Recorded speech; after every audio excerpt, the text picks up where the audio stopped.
And oh dear, we got ourselves coffee. This is the wrong timeline. There will be no coffee in my empire. Hello there, ladies and gentlemen. I'm the Spiffing Brit, and today we're playing Europa Universalis 4, my favorite map painting game of all time. In fact, this is actually one of my favorite games, full stop. Now, of course, today this video is actually very unique because Paradox Interactive have kind of made the very bad move of deciding to give me early access to their DLC. And best of all, they're even paying me to play their DLC early, which is fantastic because it allows me to write a long-winded bug report to send back to them. And naturally, on my quest to find unique and interesting features which have now been added as part of the DLC, I stumbled upon something absolutely incredible, and so I wanted to share it with all of you. You see, what is Europa Universalis 4? Well, it's basically the entire world simulated from the year 1444 AD.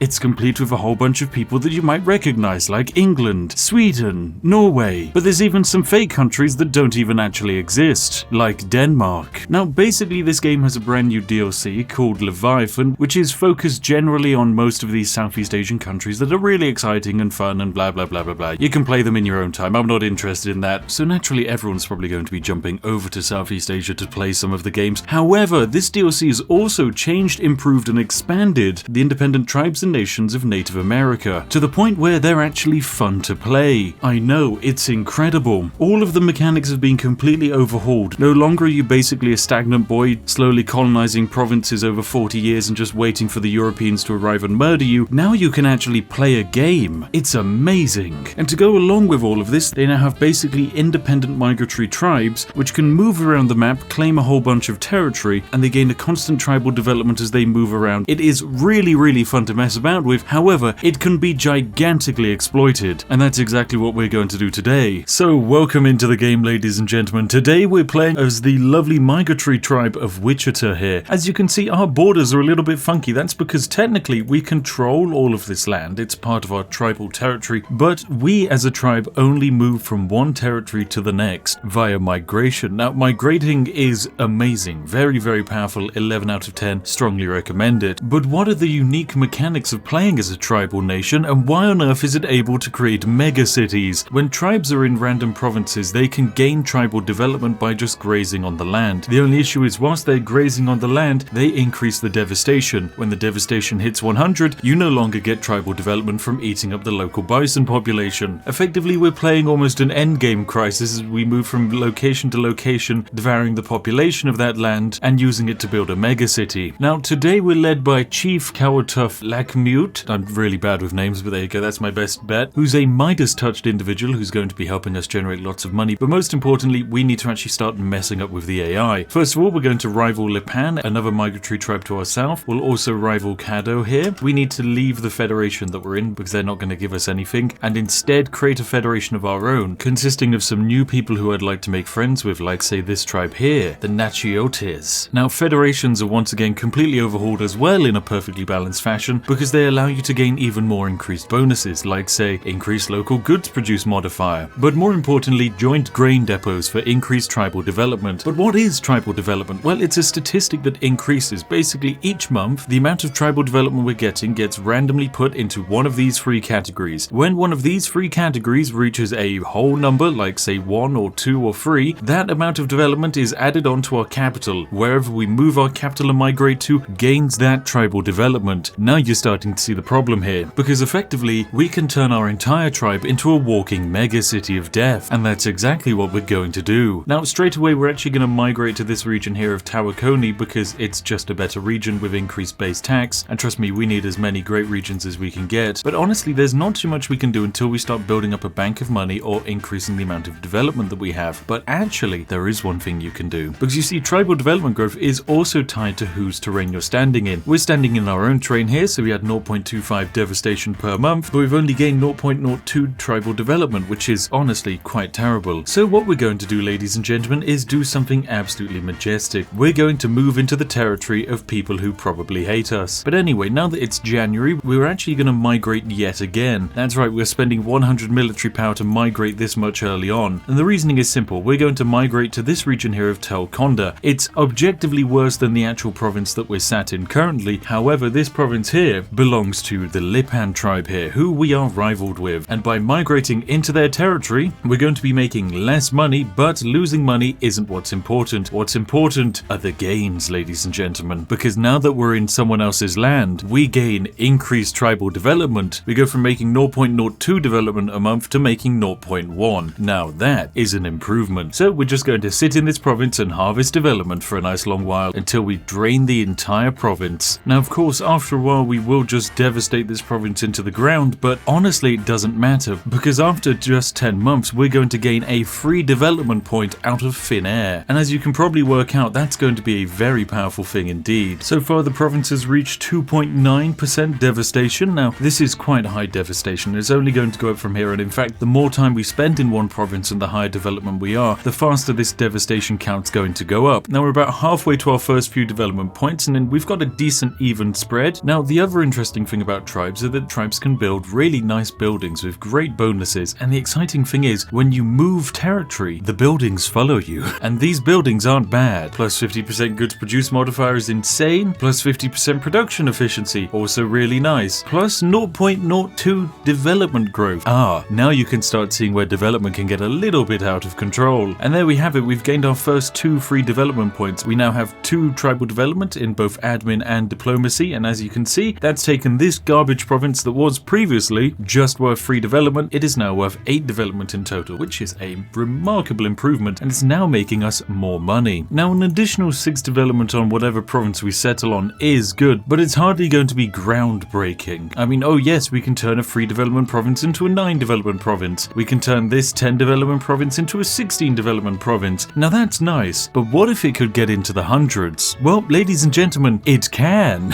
Well, ladies and gentlemen, say hello to our tribe. Now things have changed a little bit. The map will look a smidge different, and also if we hop on down into the ideas section, you can see that we've actually fleshed out this tree a little bit. The year is now 1511, meaning about 70 years has passed, and most importantly, we've moved. You see, we start out over here, and don't worry, this is all still our tribal land, but we've actually migrated right the way over down here to Mexico. And the reasoning is simple. Mexico is a veritable gold mine. For what? Gold! Really, it's just absolutely filled with this stuff, and you can make a lot of money off of gold provinces. But you'll also notice, quite interestingly, when I click on my capital here, it's at 85 goddamn development. That's right. Now, of course, you'll notice that some things have changed. Like, for example, we are the home of some kind of dystopian megacity. Look at this gigantic building we have here, and these massive foundry-looking buildings. That's because this right here is an 85 development province in 1511. This makes this region here, this single location in native Mexico, the most developed province in the entire world. It's amazing. But of course, it can be open for exploiting. For example, you'll notice we now devastate at a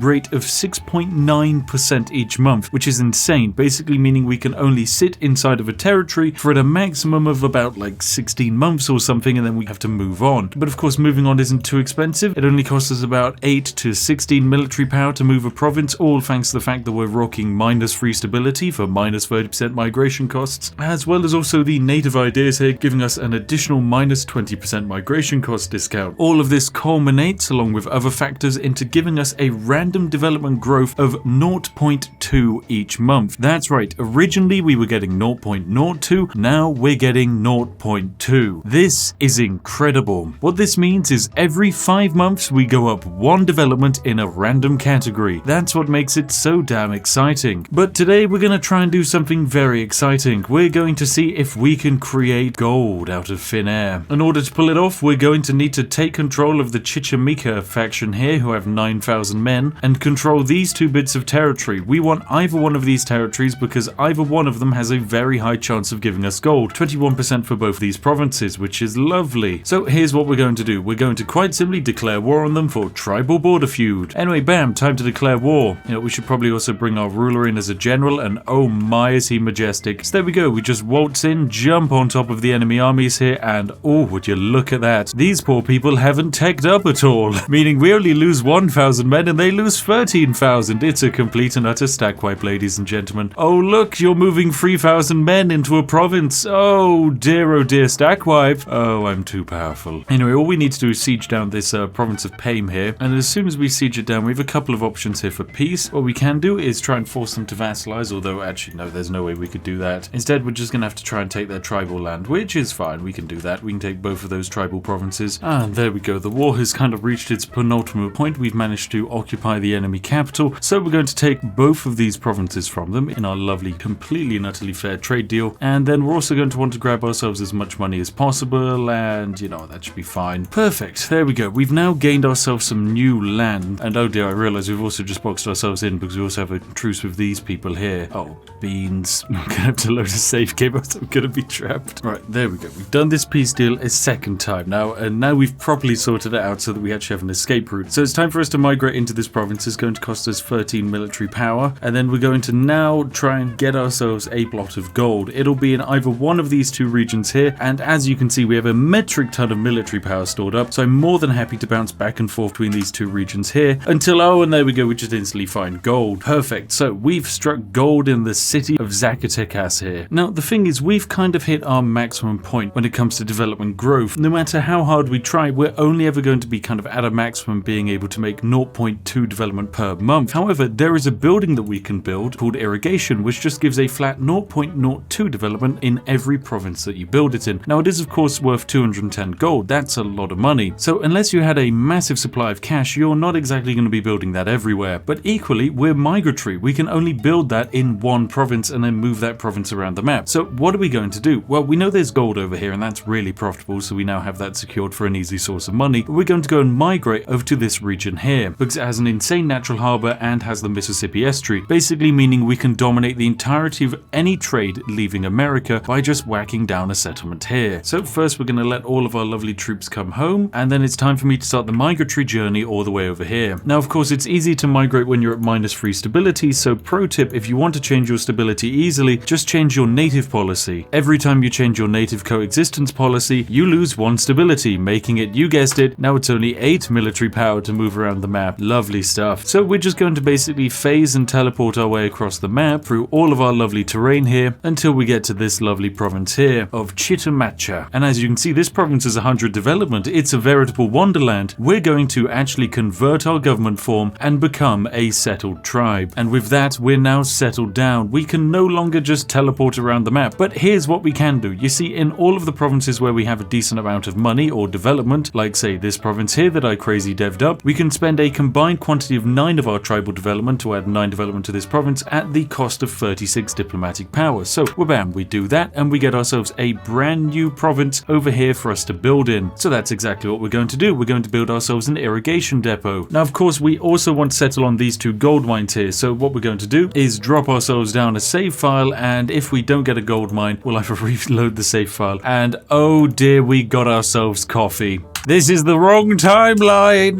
There will be no coffee in my empire. Now, after many restarts, we've got these 2 provinces. One actually managed to get gold. This province here of Guachili. It's not exactly fantastic, but it's a province that produces gold that will give us money. Consequently, it's worth it. Now that these 2 regions are statified, they're going to be decreasing in devastation, as well as also increasing in revenue. But it is going to take a while before these 2 regions start making a huge amount of money. But as soon as they do, ladies and gentlemen, that's when we hit them with an irrigation. Because what we're really actually aiming to pull off is trying to put irrigation depots in just about every single province we have access to. And by doing that, we're going to be able to create tribal development out of thin air. Now, of course, something else that I probably need to do is I need to actually take out a loan, because really, we want to get these development improving buildings up and running as soon as possible. They cost 211 gold to build, so yeah, it's a bit of cash, but it's going to be worth it. The ability to get free development cannot be overstated. Now, of course, this province here of Tawakoni is absolutely incredible, and that's mostly for one very important reason. This province had a huge amount of development added into it by using the raid capital peace option, where basically in order to pull that off, you just need to occupy someone's capital that has more than free development, and you can siphon any excess development off into your own terrain. There's just one minor issue. It's completely and utterly broken, because it only checks the actual development of the province, like, say, this province of Lipan here has 32 development, except it doesn't. Because it has 32 development, you can always raid the capital and get development from it that gets added into, say, your province of Tawakoni here. But the development of Lipan never goes down. The reasoning is simple. This province here is actually just a free development province. Because Lipan is a migratory tribe, they're adding in 9 development as well as 10 development and 10 development into this province. Basically, they're adding 29 development to this province that would otherwise be free. And because when you use the raid capital Casus Belli, you don't decrease the tribal development of the people you pillage, it basically means you're getting development for free out of thin air. And it just works. Okay, a little bit of time has passed. I've expanded into yet another additional province, meaning we're now up to a total of 1, 2, 3, 4, 5, 6, 7 provinces, all of which are having irrigation built into them so that we can gain development faster. Overall, our development is still at just a measly 163, which, as you can guess, I want to be improving very, very quickly. Right, now the time has come for us to potentially stage a war. We have the opportunity to attack Lipan here. I'm pretty sure Lipan has, absolutely garbage military technology. So provided we jump on top of their free allies, which are located here and also miles off over here, we should be able to jump onto Lipan and force them into a vassal state. Alright, let's simply summon in our lovely allies, and without further ado, ladies and gentlemen, I think it's time we go to war, show some superiority, and grab ourselves a new vassal state. Oh, and fantastic news, we can actually now build cannons. Oh, this is actually groundbreaking stuff, ladies and gentlemen. Cannons are going to allow us to absolutely destroy all of the buildings that we see around. I mean, especially considering that most of the enemies we're going up against haven't actually got, say, stone walls or fortifications, it's certainly going to make our lives a lot easier. Now, of course, this war actually has a whole bunch of other purposes. Most importantly, we can get a nice quantity of money by separate piecing all of these relatively weak AI factions. Okay, now step 1 of this peace deal is to piece out the Hassani here. We can't turn them into a vassal, but what we can do is demand a whole bunch of money from them. They've got about 30 gold, but we can also give one of our allies some land. There we go, that'll do a bit better. Get them to transfer trade power, and it seems fine to me. Next up, we're going to start sieging down this province here. Shouldn't take too long because we've got a whole bunch of cannons on the case. And what we can do with this province, as well as also maybe Lipan or the Shoshone, is we can pillage them for development and put that development onto our capital. Also, whilst all of this is going on, we're gaining a static level of development. We make 0.2 development each month, which is absolutely incredible because it means just after 5 months, we get a development out of thin air. Oh, and we've got an opportunity here to snipe the Lipan army, and dear God, we did it almost instantaneously. And there we go, we have fully occupied our enemies. Lovely stuff. Now, we just need to piece them out. So, Lipan, would you like to be a subjugated vassal of mine? No, apparently you are still just far too big for me to take over. It's the same story for the Shoshone, so instead we're just going to pillage their capital, take all of their gold, and get war reparations. That pillaged capital has taken 4 development from their province, but of course it hasn't actually taken 4 development from their province, and it's just added it to our capital. So as we can see, our capital's up to, say, 63 development. That's great, and we can do the same with Lipan. Lipan, they're in a 33 development province. So what do? We sue for peace, we pillage their capital, we get war reparations, we get 85 gold, we send off that demand, and you'll notice their province hasn't gone down any development because it's all tied into the tribal development, and yet Chitmachar here has actually increased in development. Lovely stuff. Absolute perfection. Of course, off in the distance, the Europeans are coming, ladies and gentlemen. We might not be able to see them now, but trust me, Portugal, Spain, England, Scotland, you name it, they're all out there and they're waiting to start colonizing us. Naturally, we're not going to let them. Now, of course, whilst we're in peacetime, we're just going to basically mothball our entire army, drag its maintenance down to 0, and just wait until we stockpile profits. But things are starting to look up for us. We now gain 0.2 free tribal development each month, which is lovely stuff indeed. Now a splendid opportunity has opened up. Down in the south, the Chichimeca have been abandoned by their allies and our truce is finished with them, meaning they're in a prime and wonderful position for us to, I don't know, just pop along and say hello. Consequently, we're going to increase up our army maintenance. Sure, that's going to eat into our profit margins, but it matters little because we have a potential vassal here. Or in the very least, we have someone who we can steal development from. And because we're now a native wandering around with cannons, their paper fin mache tents aren't going to survive very long. So yes, this is going to be a very short and brief war, but it will also be exceedingly profitable. So we're going to simply declare our war, back our new tribal leader on to being our military general, and just march straight into the enemy capital. Oh, look at that. They think they can try and run away. Good luck trying to run from your own imminent death. And yes, of course, we're going to smash them. There's many reasons for that. Reason number 1, we're part part of this federation, which gives us plus 10% morale. There's no one else inside our federation, but we gain morale for being the leader of the federation. Equally, native ideas are really damn good, it turns out. We get an additional plus 10% morale of armies just from being brave. It is honestly really, really good. Anyway, we're just going to siege these guys down and hopefully get ourselves a nice free vassal. But of course, as you can see, these cannons provide an amazing bonus wherever we go. These walls might as well not exist, although in fact I'm not actually even seeing any walls. Look, I mean, we've got some kind of walls on our capital. Look at those little wooden sticks. That'll slow a siege by at least a week. But no, here they don't even have walls. There we go, 157 days, the siege is over. Now, how would you like to become my vassal? You're still not ready to become my vassal. Oh my goodness. Well, it's a shame. What we're going to have to do is take away their one remaining bit of tribal land here and also kind of try and outgrow them. As well as that, we want to make sure that no one else invades them, otherwise that will be really, really bad. But I mean, it's quite unlikely. They're surrounded by absolute cowards. But there we go. We did manage to pillage them and steal some development. Of course, their development doesn't go down. It's still up at 46. Meanwhile, our capital is now up to 42. Although, of course, it has gone down because, you know, I've colonized these 3 additional provinces. And they've actually finished their irrigation buildings, meaning we're now gaining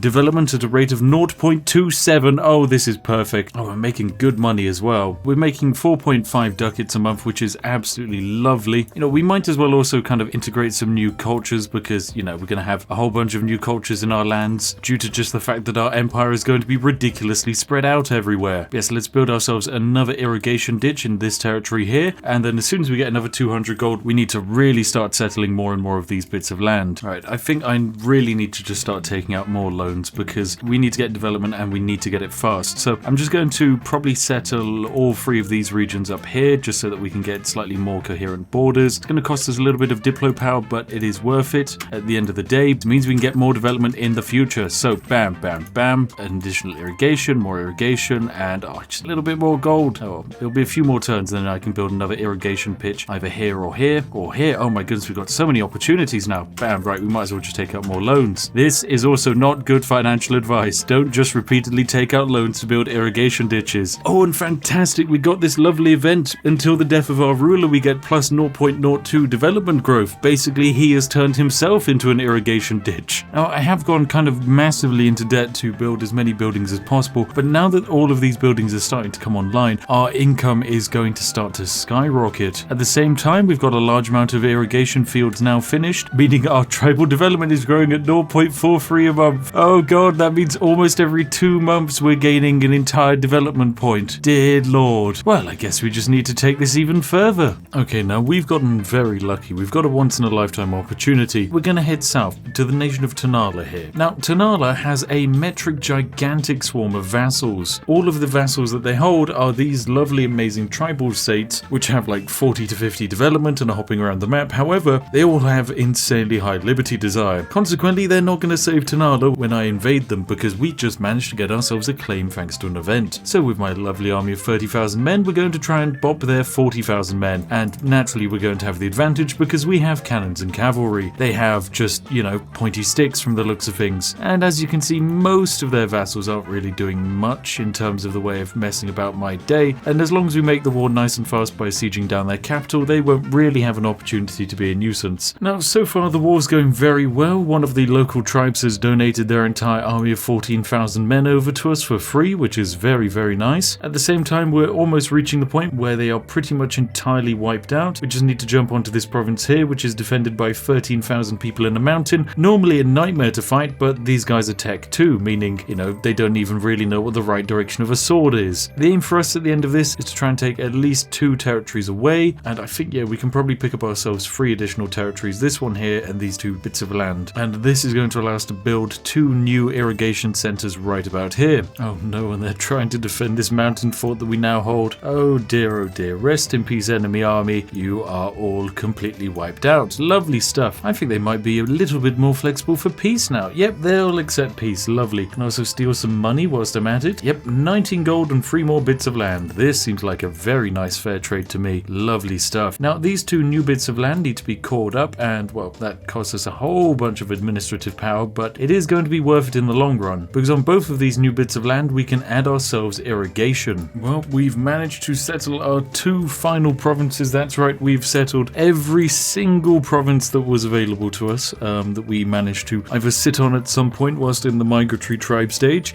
meaning we're basically out of land. And at this point, because we can't fabricate claims on people, I'm genuinely considering no-see being the random nearby tribes, just because what else have I got to do? I can only save up and build one more irrigation ditch, and when I build that irrigation ditch, well, I think that's going to bring up our tribal development up to about 0.85 each month. It's probably going to work out to about 10 development for free each year that we're just gaining by existing, which I'm sure, as you can guess, is a very lovely and powerful thing to have indeed. Oh, we found a European. This must be our first European. Yep, it's the French, ladies and gentlemen. The French are the first people to set foot down on the American coastline. We can see them starting to colonize right up here in the north. Anyway, it's time for us to attempt a no-CB war because, well, we kind of have to at this point. Oh wait, no, Lipan's still free up here. And we have tribal border feud with them. Oh, we can steal Lipan's few remaining tribal border territories. Oh, that's perfect. We have some room to expand. Okay, right. This is great news for us. We're going to use this as an opportunity to wipe out most of Ancillo here and steal large quantities of their land. But most importantly, I might be able to take Lipan as a vassal here. Nope. Oh, they're still too big. God damn it. Well, in the very least, I will be able to take at least 2 provinces away in this peace deal. And 2 additional provinces for me to work with is a lovely thing indeed. Well, that war naturally went very quickly and we have ourselves some additional land to work with. We sadly weren't able to pick up Lipan as a vassal state, but it's okay because we got 2 new bits of land for us to, most importantly, plop irrigation centers on. So let's send out our colony over to here, bam, get it settled, wait for a month to tick by, then build ourselves an irrigation ditch. Now, I'm going to mostly just be annexing a few new bits of land as well as trying to build as many new irrigation centers as possible, and then I think eventually, as soon as I hit the point where we're gaining 1 development per month randomly, I think at that point I'm going to just, oh my god, the game keeps crashing. I think I've hit the game's limit maybe.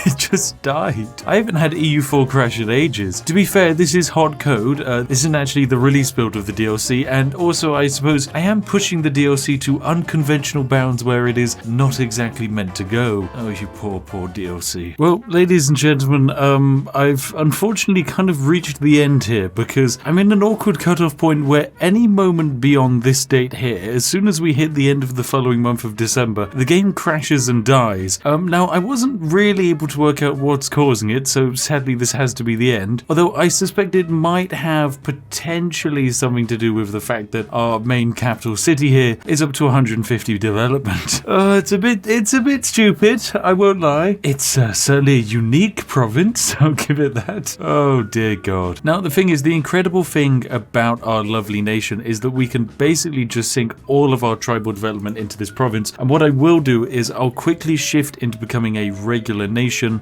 just to show off what happens when we actually do that. But first I need to mass spam the settle button so that I can sink all of my lovely tribal development into this province so it remains permanent and isn't spread out across my empire, because I just want 1 super province. So with all of that sunk in, ladies and gentlemen, it's time for me to press the federal constitution here and switch ourselves into becoming a kingdom. That's right, we've created our own brand new kingdom. Now the exciting thing about the federation is that basically if you can convince someone to join your federation and you press the button to form a kingdom, they just get instantly annexed into you, which is insanely powerful. But of course, what if we decided to, you know, actually become a monarchy? Well, let's push the button and find out what happens. Well, there we go, we're now a proper fancy monarchy. We do lose a lot of our amazing bonuses, like for example, we no longer gain tribal development just naturally. However, we can build ourselves these new natural harbors, which are very jazzy. I've just given myself a whole bunch of cash to prove a point here, but basically if we upgrade this bad boy to its maximum level and it becomes a world port, you can see that this province here is producing 78.7 trade power. If we were to build ourselves a trade building here that adds plus 50% trade power to the province, we get an increase in 32 of trade power, which is insane. And there we go, the game's crashed, it just can't handle it. Oh dear god. Anyway, if you've enjoyed today's exploit, then hey, make sure to give it a like. And if you want to see more like this, then hop on down to the comment section and make yourself known. The next video is likely to be probably Fallout 4 or maybe a very cheeky Skyrim video that we have in the works. So hey, if you want to see that, make sure to subscribe. As always, a massive thank you to each and every one of our majestic patrons whose names are on screen now. Thank you very much for your continued support. And hey, if you want to pick up and play this DLC yourself, there's going to be a link down in the description, I think, maybe, where you can go give it a try. Of course, I'm not allowed to review the DLC, but I am allowed to review EU4, and EU4 is an absolutely amazing game. Even if you don't own all of the DLCs, if you have a friend who does, you can play in multiplayer using their DLCs, and it's honestly a really fun experience. I know I personally am going to be having a few games with the patrons over the next few weeks, because I do love using this game as a punching bag to wallop my own Patreons with. And hey, if you're sat there wondering what video you'd like to watch next, look no further than this one on screen now, hand chosen by myself to be absolutely perfect for you. Anyway, I'll see each and every one of you in the next one. Have an absolutely amazing day, and goodbye for now.